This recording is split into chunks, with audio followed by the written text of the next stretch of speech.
Welcome to Tailslaters. I'm Darren Murphy, your host for today, part 2 of 3. All right, so let's talk about something semi-useful, using the actual C-stand. You take it off the truck, it's probably gonna look something like this. Let's put it into a somewhat more useful mode. We're gonna be loading on the right, let's put the head on the right. Now you may be using the head, you may be using the other end. Don't know yet. What are you trying to attach to it? Let's say the gaffer asks you to set a flag. Now, if you take nothing else away from this course, is this a course? All right, this information download. Look at the footprint you're creating when you're bringing grip and electric gear into a space. It's something that is not necessarily intuitive. The gaffer asks you to set something, the key grip asks you to set something, you go and you're doing it, you're doing your best, everyone's going fast. Go as fast as you can be efficient and safe. You never want to have grip and electric being the reason we're not shooting. It's going to happen, but you always want to limit it as much as possible. The gaffer asks you, hey, I need a flag, I want to flag some light off a wall. So let's just take a small flag because we're in a small space. It's an 18 by 24, solid. You know, let's go back here. That way you can actually see the whole thing. That makes sense. Gaffer wants you to set it here, let's say. Okay, you come in, you got your stuff, you're like, okay, set your flag down, not on the wall, hopefully, so you don't damage the people's stuff. Don't damage people's stuff. You take your C-stand, you're like, okay, I need to grab about here, so I'm gonna take the arm, we'll do this, do that, yep, okay, that's about where you wanted it. All right, cool. Open it up, trying to be quick, trying to be good. Hope everyone likes me, hope people think I'm not a detriment to the team, blah, blah, blah. You set it, you're like, okay. Is that what, you know, he wanted a little lower, I think. Yeah, he wanted, okay, all right, so this, so we have all these different axes, we can move around, we can loosen. Be careful of what you loosen. If you loosen too much, things could fall, yada, yada. Things you learn with experience. Let's say, okay, I want it to be, yeah, he wanted it like this. This makes sense, okay.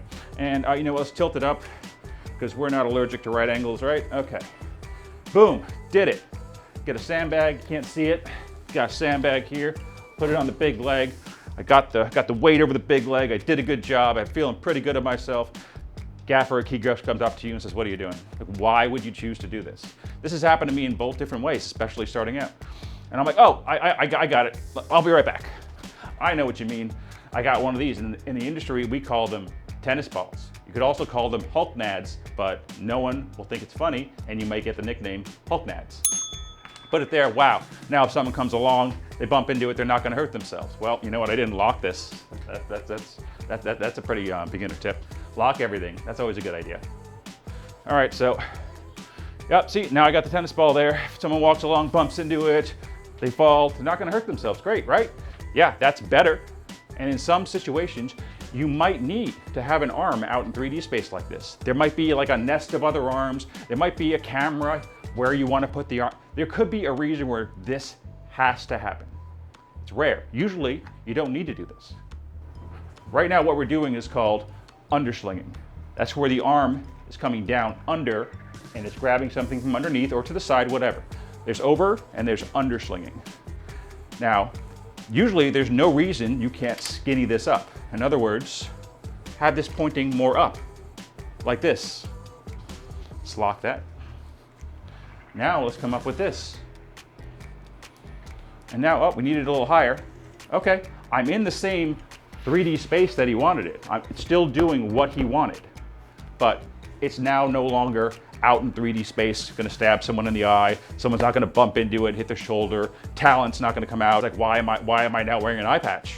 Why am I wearing an eye patch, Darren? Well, I thought you'd look cool with one. This is something you should always keep in mind. Where can this live to accomplish the task and not be in people's way? Even without accidentally hurting someone, it still becomes a bigger footprint than you need. So always consider what kind of footprint you need when you're setting up your stand. All right, now just because there's always more than one way to do something on set, let's say you did this and you get a little word from the DP that this stand, it can't live here. Usually you would have figured this out before you went to all this trouble, but you know, stuff like that happens. Maybe the shot changed a little bit. Okay, so now this works great for what we were trying to fix. We're trying to have a small footprint, but doesn't work for one reason or another. Okay, well, what do we do? Well, let's go back kind of to what we had before. And we had the arm out here. Okay. But yeah, see, it's like, all right, well, that does it. Maybe there's nothing else I can do. Maybe that's the solution. Maybe it's a quick shot. Maybe you don't want to like spend a lot of time doing it. This is probably useless. You're probably gonna cut it out of the edit. So let's go to what I really want to talk about. What are the other options to accomplish this? Having the stand further away to where it's not in the shot and still not be causing a problem, possible eye gouge situation, having to add a tennis ball, hope no one bumps into it. Let's see. Well, first, this is a rectangle. Rectangles work this way as well. Now, if I'm grabbing it from up here, I can bring the arm higher. If it's high enough, but still, like let's say I grab it from here and it's coming straight across, that's still at eye gouge level. Now we could go all the way down on the arm, meaning the arm pushes all the way to the head where there's like a little nub sticking out. That's a possible solution. But we know that we're gonna elevate to get to the point where we can grab our solid. Now, ceilings aren't that high in here. I gotta go at a different angle, obviously, and all that. Gotta find the right hole. Constant problem. Normal problem. Trying to make a joke. Didn't work out. Let's do it again. Take two. Gotta put it in the right hole. Normal issue for grip and electric folks.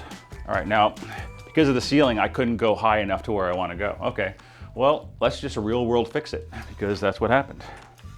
I can't go as severe at an angle, but I don't really need to be up that high anyway. It's just giving you kind of the general idea of what we're trying to do. We're trying to be safe. We're trying to accomplish the same goal as we were before, just in a different orientation. Okay, now I think I can get it as high as I wanted it to be. Come back in like this. Let's say this was our original position. And anyway, we're obviously trying to flag off a light. So you're readjusting anyway to whatever it is you were trying to do before. So let's say that's it. Let's say that's the world. Bothers me that it's not level. We're not allergic to right angles. All right, so we got a sandbag still over the big leg.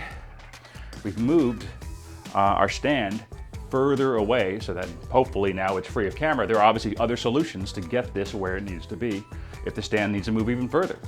And we're not gonna go over every option in this video. This is just to show two examples of how to get this where we want it to be in 3D space, keeping everything as safe as we can, as small as we can. Again, there are other options, but that's just two examples of how to do it. So other things that can come into play. A lot of times with a C-stand, you're not dealing with a lot of weight. And that's something important to remember. I've seen a lot of times people put more weight than a C-stand should have on it. You shouldn't see anything bending on a C-stand. If you're using the arm, you've got it out, again, loading on the right as usual. And let's say you're gonna go straight out like this, because you're gonna go at a good level where you're not gonna stab someone in the face.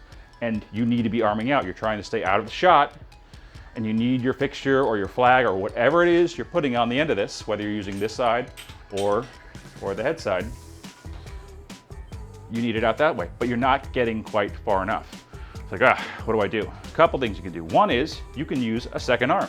You want to continue to maintain loading on the right, but it changes. It's a little confusing. When you add the second arm,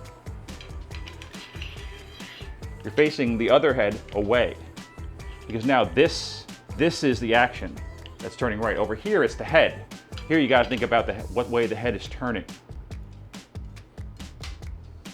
You know, I'm giving a lot of weight to it, but still it's wanting to tighten itself.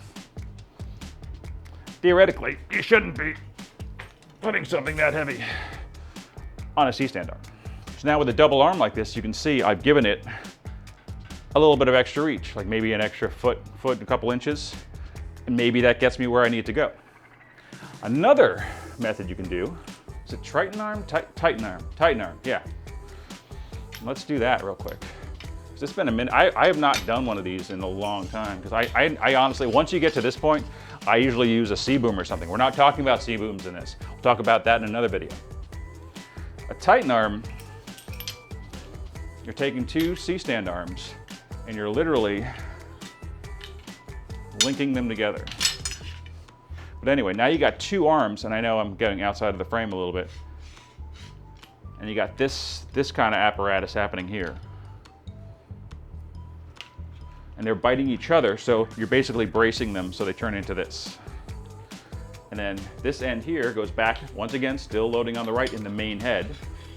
And this theoretically gives you a little bit more something. I don't know, people have told me this. I honestly never do this, but hey, it's a thing. If you need to get a little extra, seems a little bit more rigid than the last thing I did with a double arm. So take it for what it's worth.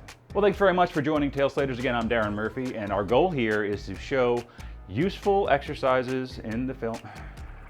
Come back and join us for the ending of the epic saga of the C-stand. I'm the best host ever. Am I sweating?